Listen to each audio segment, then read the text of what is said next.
News India 27 नव्या पिढीचं नवं माध्यम।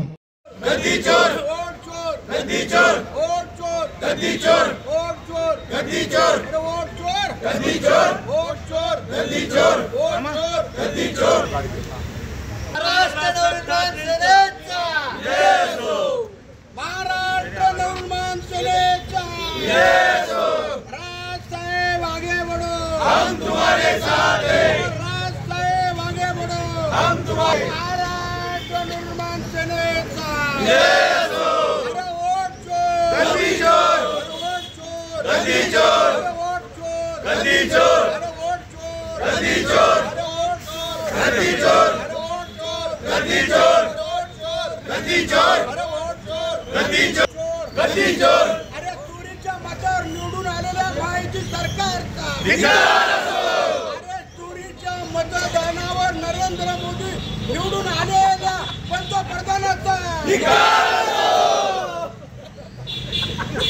अरे या खोट्याळ्या सरकारचा धिक्कार, कमिशनरचा धिक्कार असो। ज्ञानेश्वर कुमार, महाराष्ट्र निर्माण सेना, शिवसेना, काँग्रेस, राष्ट्रवादी हे सर्व महाविकास आघाडीचे पक्ष मुंबईकडे निघालेले आहेत।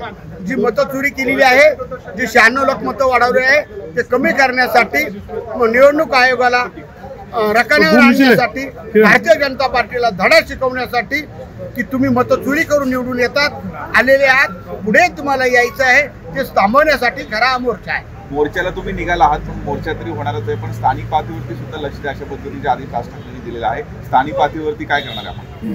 अहो, जनताच आता आमच्या बरोबर आहे। भारतीय जनता पार्टीच्या महायुतीच्या विरोधामध्ये असं मतं चोरून निवडून येतात, कायदा सुव्यवस्था बिघडतात, लोकांच्या शेतकऱ्यांवर अन्याय करतात। तुम्ही बघा आता त्र्यंबक रोड असेल, शेतकऱ्यांना कर्जमाफी नाही, लोक त्यांच्यावर नाराज आहे। त्यामुळे आता सगळी जनता महाविकास आघाडीबरोबर, महाराष्ट्र निर्माण सेनेबरोबर आहे। आता त्यांना माहिती आहे आपल्या बाजूने लढणारे हीच लोक आहेत, हा पक्ष आहे, त्यामुळे आम्ही जनता आता खुश आहे। महाराष्ट्र नवनिर्माण सेनेचे हजारोच्या संख्येने कार्यकर्ते आम्ही मुंबईला निघालेलो आहोत। आमचे काही पदाधिकारी ट्रेनने चाललेले आहेत, काही पदाधिकाऱ्यांनी स्वतःच्या गाड्या काढलेल्या आहेत आणि काही पदाधिकाऱ्यांना आम्ही गाड्यांची व्यवस्था करून दिली आहे। एकंदरीत बघता शहरातून आणि जिल्ह्यातून आम्ही हजारोच्या संख्येने कार्यकर्ते आम्ही मुंबईसाठी रवाना झालेलो आहोत। आपण बघताय की किती जोश आहे कार्यकर्त्यांमध्ये, की सामान्य जनता सुद्धा या सगळ्या गोष्टीला त्रस्त झालेली आहे की मतदार यादीमध्ये जो काही घोळ आहे हा घोळ कायमस्वरूपी संपला पाहिजे, त्यासाठी हा सत्याचा मोर्चा आहे। आणि यासाठी आमचे सगळे कार्यकर्ते एकदम जोशामध्ये आम्ही मुंबईला निघालेलो आहोत।